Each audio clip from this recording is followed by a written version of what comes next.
దీపికాసి అలా చూస్తూ ఉండిపోతూ ఉంటాడు. అలా చూస్తూ ఉంటూ తన చేతికైతే గాజులు ఎక్కిస్తూ ఉంటాడు. అలా దీప చేతికి గాజులు ఎక్కిస్తూ కార్తీక్ అయితే తన మనసులో ఇలా అనుకుంటూ ఉంటాడు. ఎవ్వరికీ కనిపించలేనంత పెద్ద గోడ మనిద్దరి మధ్యనే ఉంది. నువ్వు ఎప్పుడు అవన్నీ అబద్ధాలన్నీ ఇదైపోయి నాలో కలిసిపోతావో అని చెప్పేసి అయితే మనసులో అనుకుంటూ ఉంటాడు. దీప అయితే తన చేతికి గాజులు ఎక్కిస్తూ ఉంటే అలా చేతికేసి చూస్తూ ఉండిపోతూ ఉంటుంది దీప. ఇప్పుడు మనిద్దరి మధ్య ఆ గోడ చెదిరిపోయి మనిద్దరం ఒకటవుతాం దీప.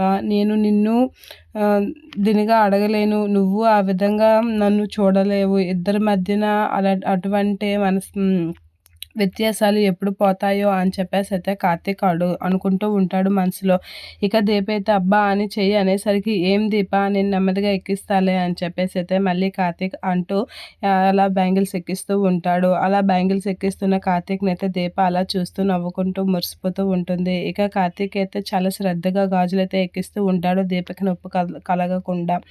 ఇక దీప గా ఒక చేయికి గాజులు ఎక్కించేసరికి ఇంకో చెయ్యి ఇస్తూ ఉంటుంది. ఇక కార్తీక్ ఆ చెయ్యికి కూడా గాజులు ఎక్కిస్తూ ఉంటాడు. అలా గాజులు ఎక్కిస్తూ కార్తీక్ అయితే దీపని మనసులో తలుచుకుంటూ ఉంటాడు. నువ్వు నాకు ఎప్పుడు దగ్గర అవుతావో దీప, మన ఇద్దరం భార్యాభర్తలుగా ఎప్పుడు ఉంటామో తెలియదు. బయట అందరికైతే భార్యాభర్తలుగానే ఇదవుతున్నాం, కానీ మన ఇద్దరి మధ్య చాలా పెద్ద గోడే ఉంది. ఆ మనస్పర్ధలు ఎప్పుడు పోయి మనం ఒకటవుతామా అని చెప్పేసి అయితే కార్తీక్ మనసులో అనుకుంటూ ఉంటాడు. అలా అనుకుంటూ చేతికైతే గాజులు ఎక్కిస్తూ ఉంటాడు. ఇక దీప అయితే 2 చేతులకి గాజులు ఎక్కించడం చూసి చాలా హ్యాపీగా ఫీల్ అవుతూ ఉంటుంది. మురిసిపోతూ ఉంటుంది కార్తీక్ చేసిన పనికి దీప. ఇక దీపే కాసైతే కార్తీక్ అలా చూస్తూ ఉండిపోతూ ఉంటాడు.